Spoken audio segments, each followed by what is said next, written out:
चार्थे सुभिज्ञः स्वराट् तेने ब्रह्म हृदयादि कवये मुह्यन्ति यत्सूरयः तेजो वारिमृदां यथा विनिमयो यत्र त्रिसर्गो मृषा धाम्ना स्वेन सदा निरस्तकुहकं सत्यं परं धीमहि। ये पूरा ब्रह्मांड जिस परमात्मा के द्वारा उत्पन्न होता है, जिस ईश्वर जिस श्रीमन नारायण के द्वारा, वही इस संसार को चलाने वाले हैं। और भगवान की मर्जी के बिना, ईश्वर की मर्जी के बिना पत्ता नहीं हिलता। ये सत्य है कि हमारे और आपके भीतर ईश्वर ही बैठ कर के हर प्रकार की गतिविधि नियंत्रित कर रहे हैं। भगवान के द्वारा ये संसार संचालित कैसे होता है? जैसे आप जैसे तपस्वी संतों के द्वारा भगवान ही इस रूप में आकर के और हम सभी को ये पॉजिटिव ऊर्जा एनर्जी देते हैं। और एक संत की तपस्या से हमें लगता है कि पूरा देश सुरक्षित होता है। एक संत समागम हरि कथा दुर्लभ तुलसी दोए सुत दारा और लक्ष्मी पापी के भी होए।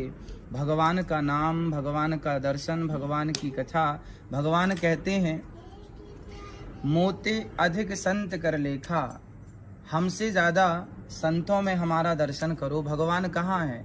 हरि व्यापक सर्वत्र समाना है तो भगवान सब जगह, पर भगवान अप्रत्यक्ष रूप में है, कण कण में व्याप्त हैं, सर्वम खलवेदम ब्रह्म। पर यदि उनकी व्यापकता को साकार रूप में देखना है तो आप जैसे महान संतों के द्वारा ही वह प्रकट होकर के समाज के उत्थान और कल्याण के लिए अवतार धारण करते हैं। कभी वो राम, कभी कृष्ण, कभी नरसिंह, कभी वामन, और कभी आप जैसे महापुरुषों के रूप में आके हम जैसे पतितों को पावन करते हैं। केवल भगवान का नाम ही इस जीव मात्र के कल्याण का एकमात्र साधन है। इसलिए कुल मिला के ये निष्कर्ष निकलता है कि भगवान के नाम का आश्रय हम सबको लेना चाहिए। और जैसा कि स्वामी जी आपको हमने अभी देखा कि आप भी ध्यान मस्त थे, और यही जीवन की सार्थकता भी है। हम तो आपसे ये निवेदन करेंगे कि आप हम जैसे सभी प्राणियों को ये बताएं कि आप जिस परम तत्व का ध्यान करते हैं वो परम तत्व क्या है, वो परम तत्व कौन है, और आप जिस प्रकार से ध्यान करते हैं उसकी विधि क्या है, ताकि ये जीव मात्र का भी कल्याण आपके द्वारा हो सके। आपके ध्यान, आपके चिंतन के द्वारा आप जब बतलाएंगे तो हम जीव मात्र भी कोशिश करेंगे, प्रयास करेंगे कि ऐसी समाधि हमारी और ये जनमानस की लगे। यही आपके श्री चरणों में बारंबार निवेदन है। बोलो बाबा सत्यनारायण की जय, बोलो बाबा रुद्र की जय, बोलो अनुशाचार्य जी की जय। बैठो ना जी, सामने आने दो ना, पीछे जाओ ना।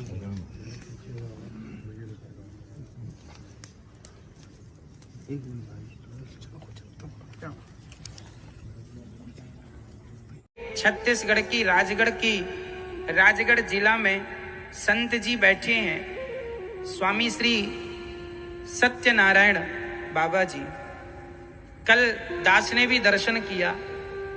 सत्यनारायण बाबा जी जो बैठे हैं ये वो संत हैं जो आप टीवी पर देख पा रहे हैं। ये ऐसे संत हैं कि बस बैठे हैं, 25-24 साल पूरे हो गए ये बैठे हैं, ना पानी पेट भर पीते हैं, ना भोजन करते हैं, और बैठे केवल भगवान का ध्यान करते हैं। जब आज के युग में सत्यनारायण बाबा जी यदि 24 साल से आज के युग में बैठे तपस्या कर सकते हैं एक आसन में, तो उस जमाने में जो हमारे ऋषि मुनि साधु संत समाधि ध्यान लगाते थे तो वो कैसे गलत हो सकते। ये संत हैं, ये देखिए आप टीवी पर दर्शन कर पा रहे हैं। ये स्वामी श्री सत्यनारायण जी, ये 24 साल से छत्तीसगढ़ की रायगढ़ की पावन धरती पर, अर्थात यहाँ जिला रायगढ़ में एक गांव है, वहां बैठकर ये स्वामी जी ध्यान करते हैं। और रात्रि के 1 बजे 12 बजे इनका ध्यान खुलता है। पूरे दिन ध्यान में, और बारिश होती है तो भी खुली बारिश में बैठे रहते हैं, गर्मी में पूरी धूप में बैठे रहते हैं, सर्दियों में ऐसे ही बैठे रहते हैं। कल दास अनिरुद्ध गया था दर्शन करने, रात्रि को 1 बजे दर्शन हुआ और स्वामी जी ने आशीर्वाद दिया। और आश्चर्य ये है कि दास अनिरुद्ध जो आपको कथा सुना रहे हैं, स्वामी जी जब स्वामी श्री सत्यनारायण बाबा जी जब ध्यान समाधि से जागते हैं तो वो भी कथा सुनते हैं। ये जो कथा दास अनिरुद्ध कह रहा है वो भी कथा सुनते हैं। तो दास अनिरुद्ध कथा, ये देखिए उनके सामने एक लैपटॉप है जिस पर वो कथा सुन रहे हैं। तो ये दास अनिरुद्ध जब गया तब वो कथा सुन रहे थे। कहने का अर्थ ये है कि आज के युग में बिना बड़े बड़े डॉक्टर आए, बड़े बड़े न्यूज चैनलों की टीम आई, सबने विचार किया कि बाबा जी बिना खाए पिए कैसे जिंदा हैं। लेकिन भाई ये परम शक्ति है, जो भगवान में डूब गया, जो भगवान का हो गया, उसकी जिम्मेदारी तो अब भगवान की है। भगवान संभालेंगे तो वो संभाल रहे हैं।